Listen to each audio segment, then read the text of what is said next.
Hey everyone, welcome back to the Tear Institute podcast.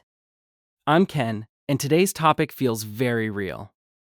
I'm Lina, and today we're talking about this question. Why do I cry when I'm angry? That is such a human question. Yes, because many people cry during anger, even when they don't want to cry. And sometimes that makes the situation worse, right? It can feel that way. You are trying to explain yourself, but suddenly tears appear. Then people may say, "Why are you crying?" And you think, "I don't know. I'm angry, not sad." Right.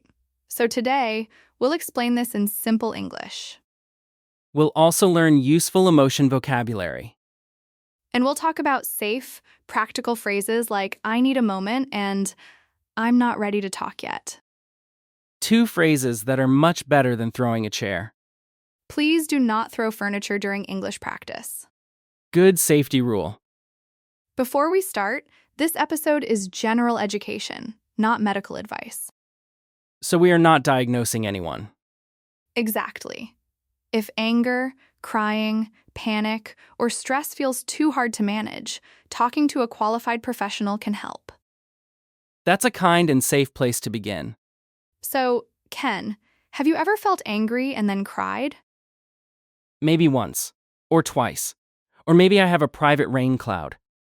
A private rain cloud sounds poetic. It felt less poetic at the time. That makes sense. Angry crying can feel embarrassing because it does not match what we want to show. Because anger looks strong in our head, but crying looks soft? Yes, many people imagine anger as a loud voice, a strong face, or powerful words. But the body does not always follow the script. That is the key idea. Your body may react before your words are ready. So crying when angry does not mean someone is weak? No, it often means the emotion is intense. Intense means very strong. Right. Strong enough that your body needs a way to release pressure. Like a bottle of soda that has been shaken? That is a good picture. If pressure builds up inside, it needs somewhere to go. So tears are emotional soda bubbles? Strange, but not terrible. I'll take it. One useful phrase here is emotional release. Emotional release. That sounds important. It means letting strong feelings come out instead of holding them all inside. So crying can be one kind of emotional release. Yes, some people release anger by talking loudly. Some people go quiet. Some people shake. Some people cry. And none of those automatically make someone bad. Correct. The important thing is what we do next and how we treat ourselves and others. Why does anger turn into tears, though? One reason is feeling overwhelmed. Overwhelmed means it feels like too much, right? Yes, too much emotion, too much noise, too much pressure, or too many thoughts at once. Like when 5 people talk to you, your phone is ringing, and someone says, "Calm down." The phrase calm down sometimes has the opposite effect. Yes, my brain hears "calm down" and opens a complaint department. When someone is overwhelmed, their brain may not organize words easily. So they may know what they feel, but they cannot explain it clearly. Exactly. Then the body may respond with tears. That sounds very real. Imagine arguing with a friend. Okay, I'm imagining it. You say, "That joke hurt me." And the friend says, "You're too sensitive." Now you feel angry, hurt, and alone at the same time. That is not one emotion. That is a whole emotional sandwich. A very uncomfortable sandwich. With extra stress sauce. In that moment, crying may happen because there are too many feelings at once. So angry crying may not be pure anger. Right. It may include hurt, stress, fear, shame, frustration, or feeling misunderstood. Misunderstood is another useful word. Yes. Misunderstood means people do not understand what you really mean or feel. Like when you explain, but the other person hears a different story. Exactly. You say, I need respect, but they hear, you are attacking me. Then you try harder to explain, and somehow it gets worse. That can be very frustrating. Frustrated means annoyed because something is difficult or blocked. Yes, you want something to work, but it is not working. Like trying to open a snack bag quietly during a movie. That is a small but powerful frustration. The bag always wins. In relationships, frustration can feel much bigger. Because you care about the person. Right. When you care, being misunderstood can hurt more. What about family arguments? Family arguments can be especially emotional because there is history. History, as in old feelings? Yes, old memories, old patterns, and old expectations. So one small sentence can press an old button. That is a clear way to say it. Like someone says, you always do this, and suddenly you feel 10 years of anger. Yes, the word always can feel heavy Why is always so dangerous? because it can make someone feel trapped in a fixed identity. Fixed identity? It means they feel judged as one kind of person, not seen as someone who can change. So you always make mistakes hurts more than, this mistake hurt me. Yes, one attacks the person, the other talks about the action. That is useful English, too. It is. Instead of saying, you never listen, you might say, I don't feel heard right now. I don't feel heard right now. That sentence is softer, but still honest. It sounds less like a fight starter. Yes, less emotional gasoline. Good. I prefer emotional water. Same. Let's practice one useful phrase. I'm ready. Say, I don't feel heard right now. I don't feel heard right now. That works. It explains the feeling without attacking the other person. And it gives the conversation a chance to slow down. Yes, and slowing down is important when anger is high. You mentioned the body earlier. What is happening in the body? A simple way to say it is this: your nervous system reacts to stress. Nervous system. That sounds scientific, but useful. Your nervous system is the body system that helps you react to the world. So it helps with danger, stress, movement, and reactions. Right. When you feel threatened, even emotionally, your body may prepare to protect you. Threatened does not always mean physical danger. Correct. It can also mean you feel attacked, ignored, judged, or unsafe in a conversation. So if someone talks over me, my body may treat it like danger. Sometimes, yes. Your heart may beat faster. Your face may feel hot. Your throat may tighten. And then tears come in like, hello, we live here now. Tears can arrive without sending a calendar invite, Very rude tears. but not shameful tears. That is an important difference. Yes. Rude timing, maybe. Shameful, no. I like that. Crying can be the body's way of lowering pressure. So the body is trying to help, even if the timing feels bad? That's the idea. What about people who say, stop crying, you're making me feel bad? That can feel painful. Because now you feel angry and also responsible for their discomfort. Yes, but your tears do not automatically mean you are manipulating someone. Manipulating means trying to control someone unfairly, right? Yes, and crying can be real, automatic, and unwanted. So if someone cries during anger, we should not instantly assume they are acting. Right. Of course, people still need to communicate respectfully. Tears explain emotion, but they do not give permission to hurt someone. Well said. Let's use a workplace example. Oh, the office. A place where printers and emotions both jam. That is painfully accurate. Thank you. I have suffered near printers. Imagine your manager criticizes your work in front of the team. Already uncomfortable. You feel embarrassed. You want to explain what happened. But everyone is watching. Then your manager interrupts you. Now the anger rises. Yes, and maybe you cry, not because you are weak, but because you feel embarrassed, blocked, and misunderstood. Blocked is a simple word, but it fits. Yes, you have words inside, but they cannot come out smoothly. What could someone say in that moment? They could say, I need a moment. I need a moment. Short, clear, and safe. It does not explain everything. It does not need to. It creates space. Space can be very useful when emotions are loud. Yes. Another phrase is, can we come back to this in a few minutes? Can we come back to this in a few minutes? That is useful at work, with friends, or with family. It sounds responsible, not avoidant. Nice word. Avoidant means trying to avoid something completely.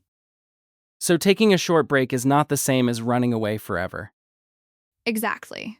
A pause can help the conversation become safer and clearer. What if the other person says, "No, talk now," That can be difficult. especially if you already feel close to crying? You can repeat your boundary calmly. Boundary means a limit, right? Yes, a boundary says what you can or cannot do in that moment. Like, I can talk later, but I cannot talk clearly right now. That is a very useful sentence. I can talk later, but I can't talk clearly right now. That sounds natural and honest. Let's talk about another reason people cry when angry: stress that has been building up. Like stress stacking on top of stress? Yes, one small problem may open the door to many old pressures. So the argument is not only about the argument. Exactly. Maybe you are tired, overworked, hungry, and worried about money. And then someone says, "Why didn't you answer my message?" Suddenly, tears. The message was small, but the emotional backpack was huge. Emotional backpack is a good phrase. Heavy, invisible, and somehow full of old receipts. When stress is stored for a long time, the body may react strongly to a small trigger. Trigger means something that starts a reaction? Yes, a trigger is an event, word, tone, or memory that brings up a strong response. Like a sharp voice or being ignored. Right. And again, this does not mean something is wrong with you. It means there may be more going on under the surface. Yes, under the surface means hidden or not obvious. What should someone do after they cry from anger? First, try not to attack yourself. Attack yourself, as in saying, "I'm so stupid?" Yes, self-blame can make the emotion heavier. So instead of, "I'm weak," say something kinder. Yes, try. My body had a strong reaction. My body had a strong reaction. That sentence creates distance from shame. Distance from shame. I like that. It helps you see the situation without insulting yourself. What about breathing? Breathing can help because anger often makes breathing fast and shallow. Shallow means not deep? Right. Shallow breathing stays high in the chest. Deep breathing goes slower and lower. Yes. A simple, safe step is to breathe in slowly and breathe out slowly. So not breathing like I just saw my phone bill. Correct. Phone bill breathing is not ideal. You do not need a complicated technique. Just slow down the breath a little. Yes. Even 1 or 2 slow breaths can create a tiny space before you speak. Tiny space is better than no space. Very true. Can we practice one phrase for that moment? Yes. Say, I need a moment to calm down. I need a moment to calm down. Calm down means to become less upset or less intense. And it sounds better when I say it about myself, not as an order to someone else. Yes. I need to calm down is often softer than calm down.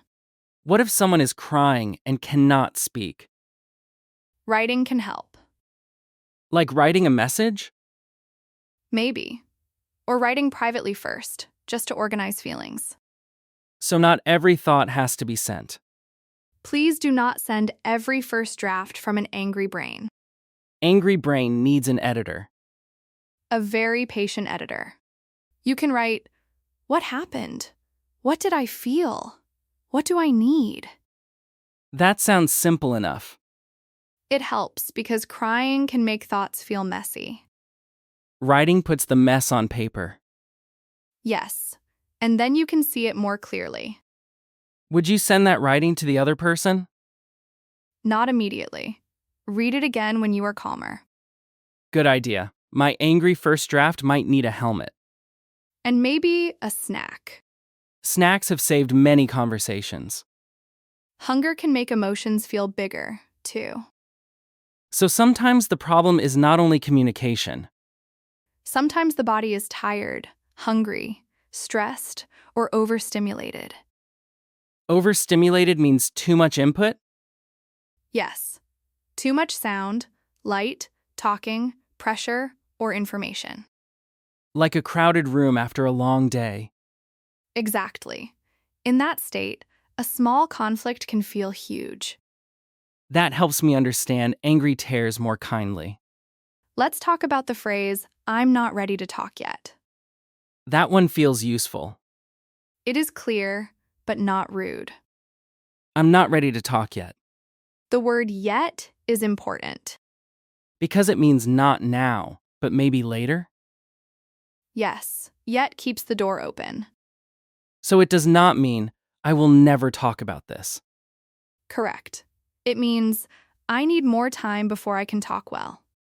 That sounds mature. Mature, but still allowed to cry a little. Emotional maturity with tissues nearby. A realistic image. Can crying ever be useful in a conversation? Sometimes it shows that something matters deeply. But it can also distract from the message. Yes, that is why it helps to name what is happening. What do you mean by name it? Say a simple sentence like, "I'm crying because I feel overwhelmed, but I still want to explain." I'm crying because I feel overwhelmed, but I still want to explain. That sentence is honest and clear. It tells the other person, please don't focus only on the tears. Exactly. It brings attention back to the message. What if someone feels embarrassed after crying? That is very common. Especially at work or in public. Yes, a simple recovery phrase can help. Recovery phrase? A phrase you use after a difficult moment to continue calmly. Like emotional cleanup words. That is a funny but useful description. I'm learning. You can say, "Thank you for giving me a minute." Thank you for giving me a minute. Or, "I'm ready to continue now." I'm ready to continue now. Those phrases help you return to the conversation with control. Let's do a short role play. Good idea. Let's make it a workplace scene. I'll be the employee who feels overwhelmed. And I'll be the manager who needs to slow down. I want to explain what happened, but I'm feeling overwhelmed. Okay, take a moment. We can continue when you're ready. Thank you. I need a moment to calm down. That was clear and respectful. It felt much better than pretending everything was fine. Pretending can work for a minute, but it often does not solve the feeling. The feeling waits outside like an unpaid bill. Emotions are very serious accountants. That made me smile. Let's try a friendship example now. This is the you didn't invite me situation, isn't it? It can be. That one can hurt. Imagine your friend made plans without you, and you found out later. You feel left out, but you also feel silly for caring. Left out means not included. And then anger comes in to protect the hurt feeling. Yes, anger sometimes stands in front of hurt like a bodyguard. A bodyguard wearing sunglasses and holding tissues. A strange but helpful bodyguard. You could say, I felt left out when I heard about the plan later. I felt left out when I heard about the plan later. That sentence focuses on your feeling and the situation. It does not say, you are a terrible friend. Right. It gives the friend a chance to understand. And if tears come? You can add, I'm upset, but I'm trying to explain, not attack you. I'm upset, but I'm trying to explain, not attack you. That is a strong and kind sentence. What is the difference between angry tears and sad tears? Sometimes there is no clean line. So emotions can mix? Very much. People can feel angry and sad at the same time. Or angry and scared? Yes. Or angry and disappointed. Disappointed means you expected something better? Right. You hoped for one thing, but reality was different. That happens in relationships a lot. It does. And when expectations break, tears can appear. That is a gentle way to explain it. Another important point is control. As in losing control? More like not being able to control the emotional wave fast enough. So the feeling arrives faster than the plan. Yes. Your mind may say, stay calm, but your body has already started reacting. That sounds frustrating. It is. But learning your early signs can help. Early signs? Things like a tight throat, hot face, fast heartbeat, shaking hands, or a strong need to talk quickly. So those signs mean pause now, before the wave gets bigger. Exactly. Here is a simple English sentence for early signs. I'm listening. Say, I'm getting overwhelmed, so I need to pause. I'm getting overwhelmed, so I need to pause.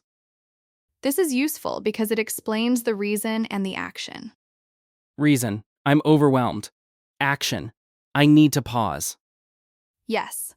Clear English can protect the conversation. I like that. English as emotional seatbelt. Please fasten your emotional seatbelt.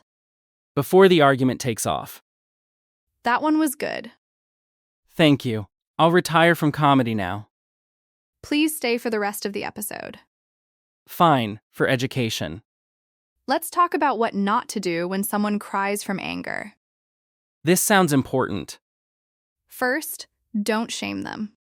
So don't say, stop being dramatic. Right. A better response is, do you need a minute? Do you need a minute? Or, I'm listening. Take your time. I'm listening. Take your time. Those phrases can help the person feel safer. What if you are the person crying? Try not to force yourself to explain everything immediately. Because the words may come out messy.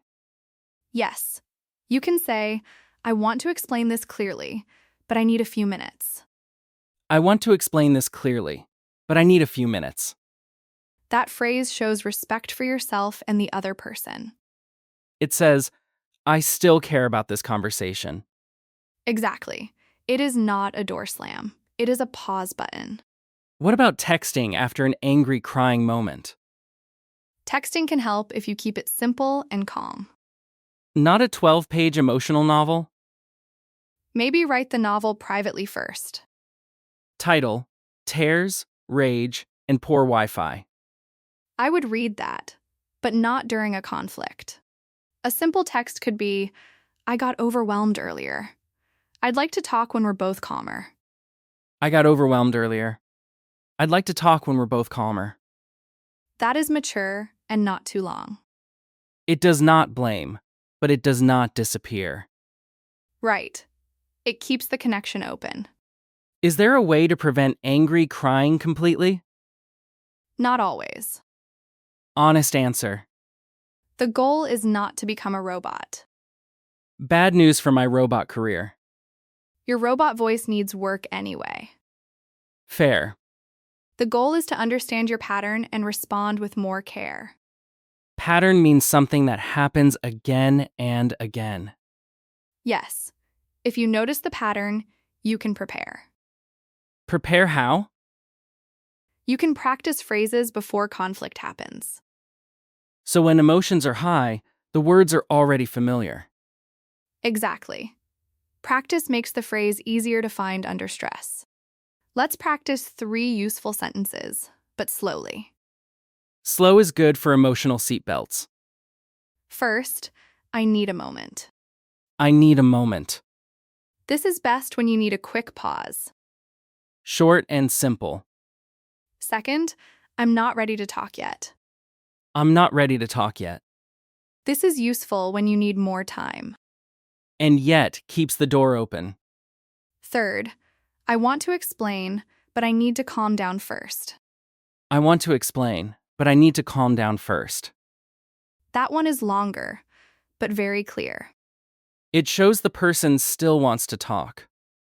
Yes, What if someone cries because they feel powerless? that can happen. Powerless means feeling like you have no control? Yes, no control, no choice, or no voice. That sounds connected to being misunderstood. It is. If no one listens, anger may become tears because you feel trapped. Like talking to a wall, but the wall also interrupts you. That is a very rude wall. The worst kind of wall. In that situation, it may help to say, I need you to let me finish. I need you to let me finish. Or softer, please let me finish my thought. Please let me finish my thought. Both are clear. The second one sounds a little softer. Useful when you want to stay respectful, but firm. Firm means clear and strong, but not rude. Firm is a good word for healthy communication. Another helpful idea is naming the feeling before it explodes. Before the emotional soda bottle opens? Yes, before that. What could I say? I'm starting to feel frustrated. I'm starting to feel frustrated. The phrase starting to makes it sound early. So it is not full explosion mode yet. Correct. It is the warning light on the dashboard. Emotional engine check. Exactly. How can listeners use this in real life this week? Choose one phrase before you need it. Like keeping an umbrella before it rains. Yes, an emotional umbrella. Today we have emotional backpacks, seatbelts, and umbrellas. We are building a full emotional travel kit. Very practical.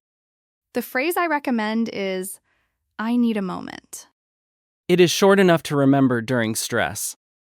Yes, and if you can say more, try, I want to talk, but I need a moment. I want to talk, but I need a moment. That sentence tells the other person you are not leaving the conversation forever. You are just asking for space. Exactly. Space can save the conversation. Can we recap without making it sound like a boring school poster? I will try my best. I believe in you. Angry crying often happens because the emotion is intense, mixed, or overwhelming. It may also happen when someone feels misunderstood, blocked, or under too much stress. Your nervous system may react before your words are ready. And that does not make you weak or childish. Right. It makes you human.